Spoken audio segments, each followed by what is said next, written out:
आसी आज बहुत गुस्से में थी और होती भी क्यों ना। उसे लगता था कि मोहल्ले की सभी बहुओं में सबसे ज़्यादा दुखी वही है। शाम को जब अभिषेक आसी के पति घर पर आए तो आसी का सारा गुस्सा उन पर ही निकला। आसी ने कहा, सारे घर का काम मुझे ही करना पड़ता है। अब सामने वाले पड़ोसी शर्मा अंकल की बहू को देखो, वह तो कभी नहीं निकलती बाहर, उसे तो कभी भी बाहर जाते हुए भी नहीं देखा है। और एक मैं जो दिन भर घर के कामों में स्कूटी लेकर बाज़ारों में घूमती रहती हूँ और आकर फिर घर का काम करो, खाना बनाओ, और तो और बच्चों की सारी जिम्मेदारी भी मेरे ऊपर है। आपसे तो इतना भी नहीं होता कि बच्चों की स्कूल की डायरी भी चेक कर लें, वह भी मुझे ही करनी है। आसी गुस्से में सारी बातें अभिषेक को बोले जा रही थी और अभिषेक चुपचाप खड़े हुए चेहरे पर थोड़ी सी मुस्कान लिए हुए भाव दे रहे थे। अभिषेक के मजाक के हाव भाव देखकर आसी और ज़्यादा नाराज हो गई और चिल्लाते हुए बोली, सही है, आपका यहाँ मैं जल रही हूँ और आप मेरे जले पर हंस रहे हैं। तब अभिषेक ने हंसते हुए कहा, यार आसी, अब तुम्हारी इन बेकार की बातों पर हंसी नहीं तो क्या सीरियस हूँ। तुम अपनी तुलना शर्मा अंकल की बहू से कर रही हो।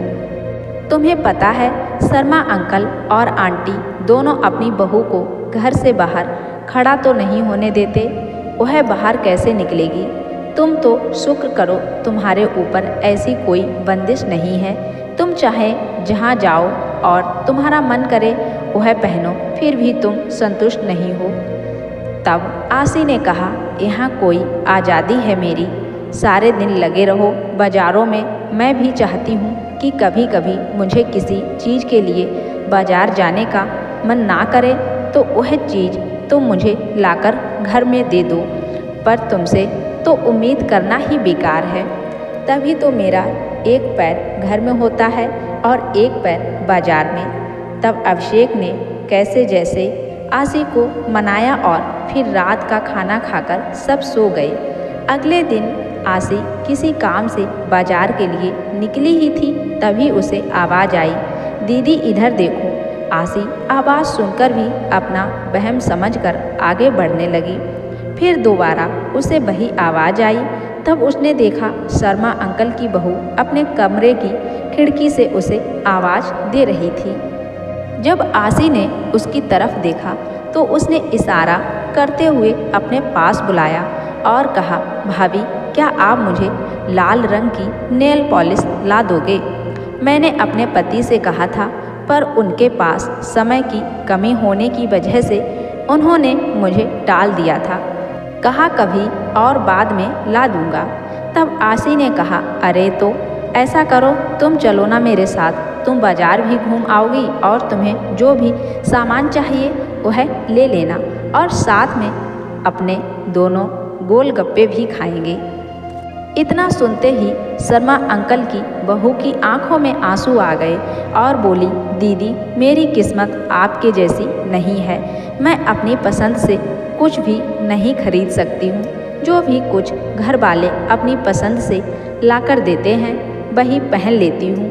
मैं बहू हूँ ना, तो यह लोग मुझे कहते हैं, बहू तुम चार दीवारी में ही रहो, तभी हमारे घर की शोभा है। आज के ज़माने में भी मेरी सास मुझे घर से बाहर जाने नहीं देती और ना ही पड़ोस में किसी से बात करने देती हैं। तभी पीछे से आवाज़ आई, बहू, और वह अपनी अधूरी बातों को बिना पूरा करे ही अंदर चली गई।